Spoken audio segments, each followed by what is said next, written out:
अकबर और महाराणा प्रताप के बीच हुए संघर्ष के बारे में कई लोग जानते हैं, लेकिन आज इस वीडियो में हम आपको अकबर और महाराणा अमर सिंह के बीच हुए संघर्ष के बारे में बताएंगे।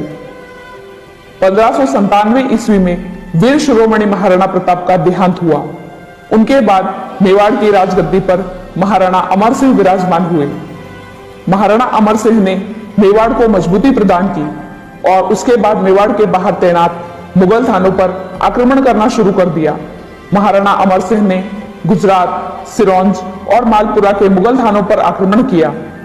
1598 ईस्वी में अकबर ने अपनी राजधानी लाहौर से आगरा स्थानांतरित कर दी। अकबर को दक्षिण में चढ़ाई करने के लिए जाना था, पर उससे पहले वह महाराणा अमर सिंह को परास्त करना चाहता था, क्योंकि महाराणा द्वारा मुगल अधीन प्रदेशों पर आक्रमण की खबर उस तक पहुंच चुकी थी। अकबर ने खुद मुगल फौज की कमान अपने हाथों में ली और मेवाड़ फतह करने के इरादे से अजमेर पहुंचा। वहां कुछ समय रुककर मेवाड़ में प्रवेश किया। अकबर ने इस अभियान का नेतृत्व स्वयं इसलिए किया क्योंकि उसे लगा कि जो कार्य वह 30 वर्षों में नहीं कर सका, शायद उसे वह महाराणा अमर सिंह के समय में पूरा करे। अकबर मेवाड़ में जगह जगह मुगल थाने बिठाता हुआ आगे बढ़ता रहा। महाराणा अमर सिंह इस समय उदयपुर के महलों में थे। महाराणा अमर सिंह ने फौरन उदयपुर के महलों को खाली करवाकर वहां की प्रजा व समस्त सैनिकों के साथ पहाड़ियों में प्रवेश किया। अकबर मुगल थाने बिठाता हुआ उदयपुर पहुंचा, जहां उसे सिवाय खाली पड़े महलों के कुछ हाथ नहीं लगा। महाराणा अमर सिंह अपने पिता के समय से ही कई छापामार लड़ाइयां लड़ चुके थे, इसलिए वे मेवाड़ के पहाड़ी मार्गों से अच्छी तरह परिचित थे।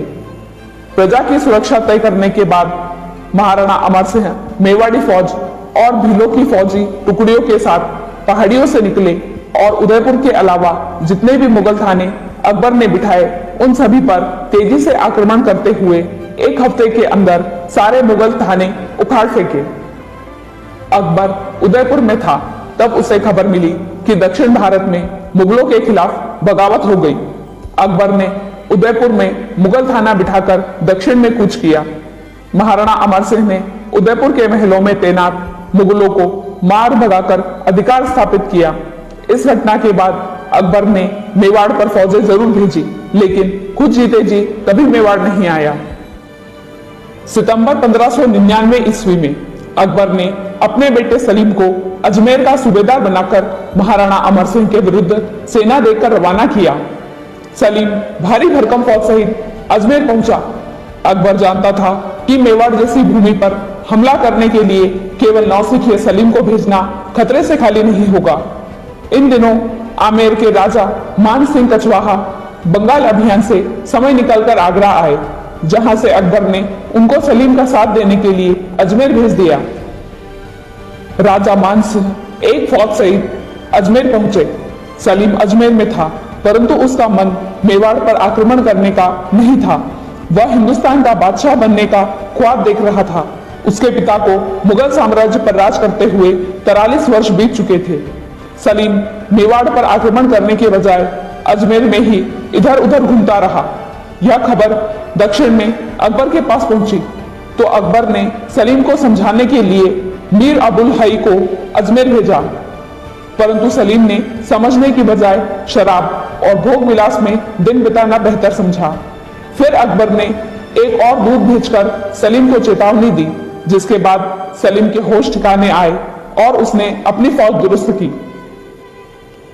1600 ईस्वी में सलीम व राजा मान सिंह के नेतृत्व में शाह कुली महराम समेत कई सिपह सालारों ने शाही फौज के साथ मेवाड़ कूच किया। राजा मान सिंह ने पुत्र वियोग में बेमन से इस अभियान में भाग लिया। सलीम ने चित्तौड़, पुर, मांडल, मांडलगढ़, बागौर, कोशिथल, उठाला, मोही, मदारिया, रामपुर समेत मेवाड़ के कई स्थानों पर मुगल थाने तैनात कर दिए। सलीम ने चित्तौड़गढ़ व मांडलगढ़ दुर्ग की सुरक्षा सुदृढ़ करवा दी। सलीम ने उठाला दुर्ग में कायम खां को हजारों की फौज के साथ तैनात किया। सलीम की फौज जहां जहां से भी गुजरी, वहां खेत लूट लिए गए, बस्तियां जला दी गई और कुछ लोग बंदी भी बनाए गए। महाराणा अमर सिंह ने अपनी फौज दुरुस्त की और राणा रामा के नेतृत्व में हजारों भीलों को पहाड़ी नाकों पर तैनात कर दिया। महाराणा अमर सिंह ने उदयपुर को पुनः खाली करवा दिया और जनता को समतल इलाकों में रहने से मना करते हुए पहाड़ों की तरफ भेज दिया। महाराणा अमर सिंह ने अपने सामंतों से कहा कि इस समय मुगल सेना का एक बड़ा भाग अकबर के नेतृत्व में दक्षिण की तरफ गया है और मेवाड़ में तैनात सलीम का नेतृत्व इतना मजबूत नहीं है। हम जानते हैं कि वह किसी भी हालात में मेवाड़ के पहाड़ी प्रदेश में आने की हिम्मत नहीं करेगा। इसलिए इस बार हम रक्षात्मक नहीं, आक्रामक रणनीति अपनाकर मुगलों को उनके ही इलाके में जाकर परास्त करेंगे। महाराणा अमर सिंह ने फौज सहित कूच किया और जो मुगल थाना उनके सामने आया वह हटा दिया गया। महाराणा अमर सिंह ने मांडल में तैनात मुगल थाने पर आक्रमण किया और इस चौकी को तहस नहस करते हुए मुगलों को आमेर के समृद्ध क्षेत्र मालपुरा तक खदेड़ दिया। महाराणा अमर सिंह ने कुछ दिनों तक मालपुरा को जमकर लूटा। मालपुरा से महाराणा को अच्छी मात्रा में धन संपदा हाथ लगी। प्रजावत्सल महाराणा अमर सिंह ने मालपुरा की प्रजा को जनधन की कोई हानि नहीं पहुंचाई। केवल मुगल थानों व विरोधी पक्ष के लोगों को लूटा गया। सलीम ने मालपुरा पर महाराणा अमर सिंह के आक्रमण का समाचार सुना तो राजा मानसिंह के भाई माधो सिंह कछवाहा को फौज देकर उस ओर भेजा। अबुल फजल ने अकबरनामा में लिखा है कि शहजादे सलीम ने माधो सिंह को फौजी टुकड़ी के साथ राणा अमर को काबू में करने भेजा। राणा पहाड़ियों में चला गया पर रात के वक्त उसने शाही फौज पर अचानक हमला कर दिया। हमला करने के बाद वह फिर से पहाड़ियों में चला गया। शहजादे सलीम ने अपना काम सही तरीके से नहीं किया। मालपुरा के नजदीक महाराणा अमर सिंह का मुकाबला रेजा कुली, लाला बेग, मुबारिज बेग, आलिफ खां के नेतृत्व में तैनात मुगल फौज से हो गया। इसी समय महाराणा अमर सिंह को खबर मिली कि उनका ध्यान मालपुरे से हटाने के लिए मिर्जा शाहरुख के नेतृत्व में एक फौज मेवाड़ भेज दी गई है। मालपुरे की लड़ाई लड़ते हुए महाराणा अमर सिंह शाही खेमों में तबाही मचाते हुए मेवाड़ की तरफ लौटे। महाराणा अमर सिंह के मेवाड़ पहुंचने पर मिर्जा शाहरुख मांडल में आमेर के जगन्नाथ कछवाहा को तैनात करते हुए खुद बांसवाड़ा की तरफ भाग निकला।